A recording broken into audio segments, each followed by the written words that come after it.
శ్రమకు నిన్ను అప్పగించాడు, ఒక శ్రమకాలంలోకి నువ్వు ప్రవేశించావు, అవమానాలు అనుభవిస్తున్న అవమాన కాలంలోకి నువ్వు ప్రవేశించావు అంటే ఆ కాలం అనేది ఒకటి స్టార్ట్ అయిందంటే దానికి ఒక ముగింపు కూడా ఉంటుందని మర్చిపోవద్దు.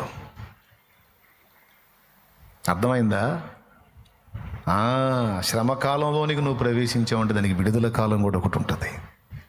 అది నమ్మాలి నువ్వు. ఈరోజు అవమాన పర్వాలు నడుస్తున్నాయి, పర్వాలేదు, నన్ను ఘనపరిచే రోజు కూడా ఒక రోజు ఉంటుంది నా దేవుడు. నా దేవునికి తెలియకుండా అయితే నాకు ఈ పనులు జరగట్లేదు కాబట్టి దేవునికే స్తోత్రం అని ఆనాడు కఠినమైన ప్రతికూలతలలో, ఆర్థిక ఇబ్బందుల్లో ఉండి, అప్పుల బాధల్లో ఉండి, అవమానాల్లో ఉండి కూడా హ్యాపీగానే బ్రతుకు వెళ్ళదీశాను, కానీ దుఃఖంలో మాత్రం ఉండదలుచుకోవాలా. అది యేసయ్యని ఎరగక ముందు, క్రీస్తు పూర్వం జరిగింది. క్రీస్తు శకం, నా జీవితంలో క్రీస్తు శకం స్టార్ట్ అయిన నాటి నుంచి నేటి వరకు సంతోషమే సమాధానమే, సంతోషమే సమాధానమే, చెప్పనా శక్యమైన సంతోషం.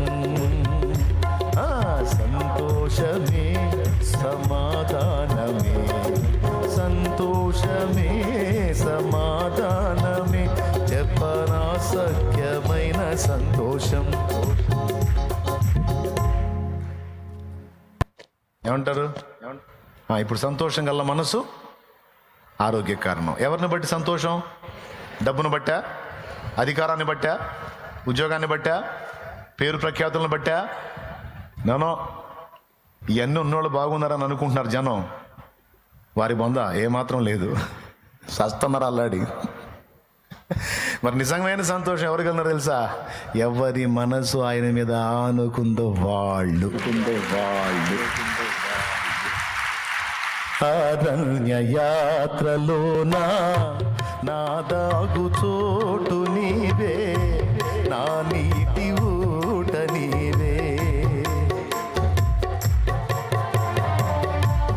అరణ్య యాత్రలో నా దాగు చోటు నీవే, నా నీటి ఊట నీవే. అతి కాంక్షణీయుడా ఆనుకొనెదని మీద, అతి కాంక్షణీయుడా ఆనుకొనెదని మీద, నా యేసు రాజా. ఆరాధ్య దైవమా, ఆరాధ్య దైవమా, నా స్తోత్ర గీతమా, నా స్తోత్ర గీతమా, ఆరాధ్య దైవమా, నా యేసు రాజ రాజ రాజ రాజ రాజా రాజా యేసు రాజా, రాజా రాజా యేసు రాజా, రాజా యేసు రాజా, రాజా యేసు రాజా, రాజా రాజా యేసు రాజా, రాజా రాజా యేసు రాజా. హల్లెలూయా.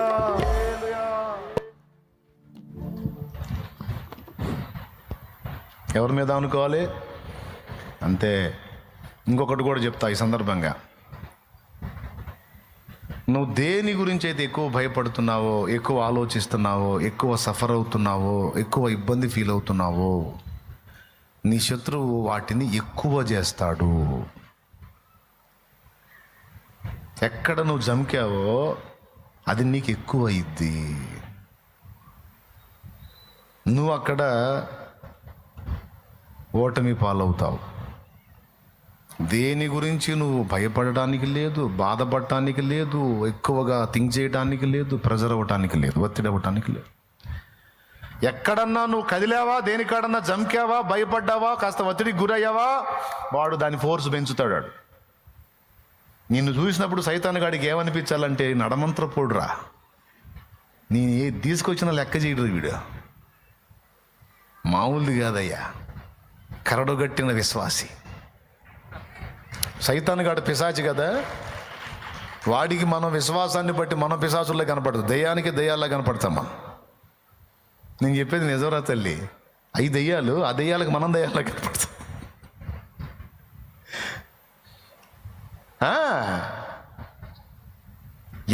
ఎన్ని రకాలన్నా తీసారు, ఆ మనిషి లెక్క చేయదు.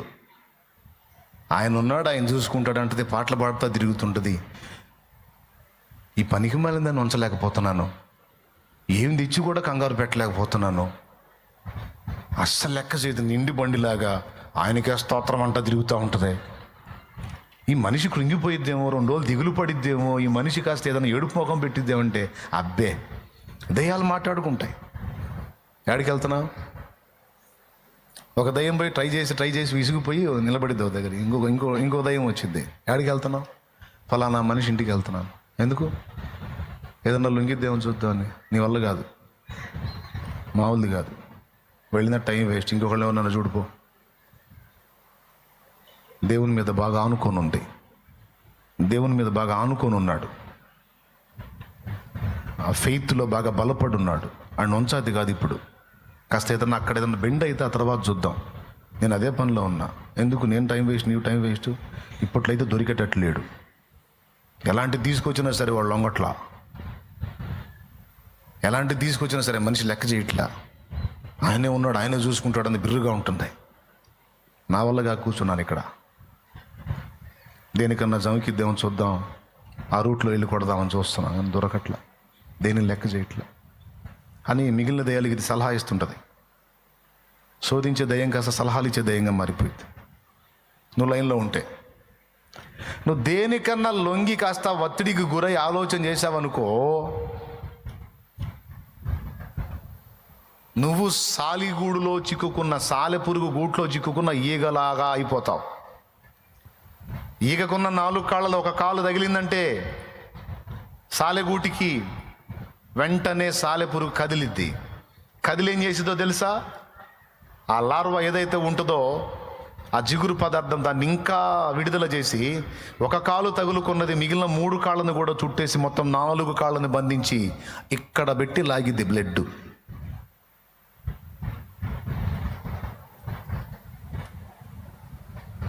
తెలుసా మీకు ఆ సంగతి? సైతానుగాడు అలాగా. ఏదన్నా ఒక్కదానికి నువ్వు కదిలి కలవరానికి గురయ్యావా, ఇక వాడు అయ్యే యూట్యూబ్లో ఏదన్నా ఒక వీడియో ఓపెన్ చేస్తే కింద అయ్యే వస్తుంటే చూడండి. అవునా? కనీసం 4-5 వస్తాయి, తర్వాత మారిద్ది. అట్లాగా ఏదన్నా ఒక దానికి గదిలేమంటే సైతానుగాడికి అన్నీ అయ్యే అదే సబ్జెక్టు వచ్చేటట్టు చేస్తాడు నీకు. కాబట్టి ఇప్పుడు నువ్వు చెప్పు, ఏ భయమునకు బెదరక దేవుని బట్టి సంతోషముగా, ఆయనను బట్టే ధైర్యముగా మనం ముందుకు కొనసాగాలి. మనం భయపడితే ఒక్క దగ్గరే, దేవుని దగ్గర భయపడాలి. పాపం చేయటానికి భయపడాలి, తప్పుడు బ్రతకడానికి భయపడాలి, నీచమైన జీవితం జీవించడానికి భయపడాలి, దేవునికి నచ్చని పనులు చేసే విషయంలో భయపడాలి. పెద్దోడా, అర్థమవుతుందా? ఉన్నావా లైన్లో? వదిలేస్తున్నావా?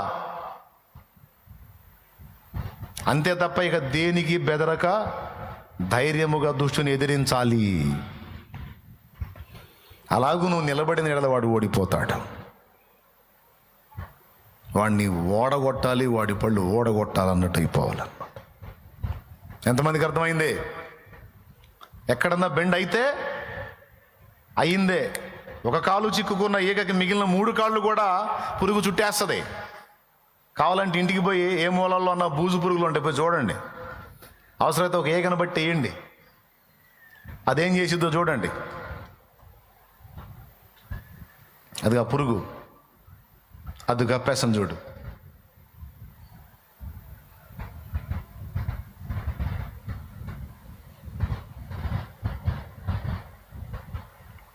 అదిగో చూడండి.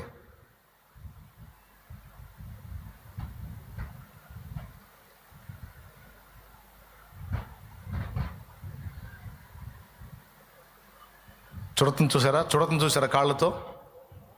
అదిగో ప్యాక్ చేస్తాను చూడండి దాన్ని. పురుగే కదా అనుకుంటున్నావు నువ్వు, నిన్ను కూడా అంతే చూడుతున్నాడు సైతానుగాడు.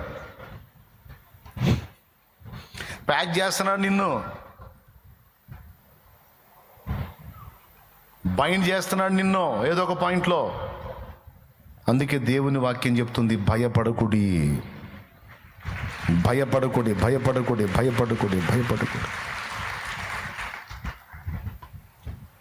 నేనున్నాను కదా. అవునయ్యా, నువ్వు ఉన్నావు.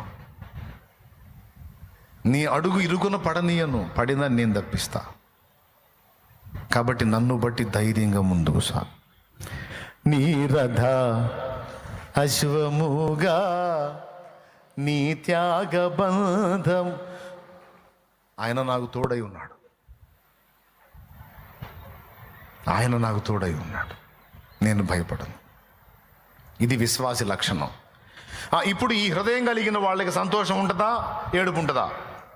ఒకవేళ కళ్ళల్లో కన్నీళ్ళు వచ్చినా దేన్ని బట్టి వస్తే ఆనందాన్ని బట్టి వచ్చి ఆనంద బాష్పాలే తప్ప దుఃఖం ఉండదు.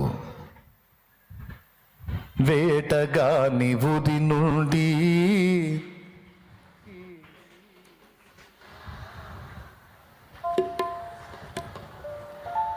అయిపోయింది. మీకు వచ్చలే ఇక ఎందుకు పద్దాకల పాడి మళ్ళా టైం కానీ నేను ఆపేస్తున్నా. మీకు రాని పాటలే అయింది. కాబట్టి ఏమర్థమైంది? విరిగి నలిగిన మనసు ఎక్కడ ఉండాలి? సైతాన్ గడి దగ్గర తన్నే మనసు ఉండాలి. అర్థమైందా? సమాజంలో కూడా ధైర్యంగా నువ్వు భయపడే కొద్దీ, నువ్వు వణికే కొద్దీ, నువ్వు ఇబ్బంది పడే కొద్దీ మెత్తటోని చూస్తే అన్నట్టు సమాజం అట్ట తయారైంది. సమాజం ఎదుట ధీటుగానే ఉండాలి, సంతోషంగానే ఉండాలి. దేవునికి స్తోత్రం కలుగును గాక.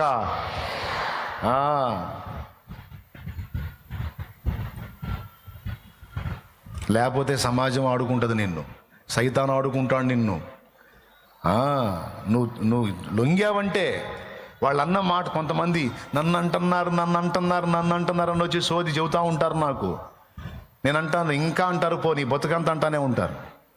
అదేందన్నయ్య, మరి ఒకసారి అన్నప్పుడు దొరికావుగా, బెండ్ అయ్యావుగా, దిగులు స్టార్ట్ అయిందిగా, నీ ముఖం మాడిపోయిందిగా, దొరికావు నువ్వు ఆ పాయింట్లో. ఇంకా అంటారు, ఇంకా అంటారు, ఇంకా అంటారు, శోధిస్తారు.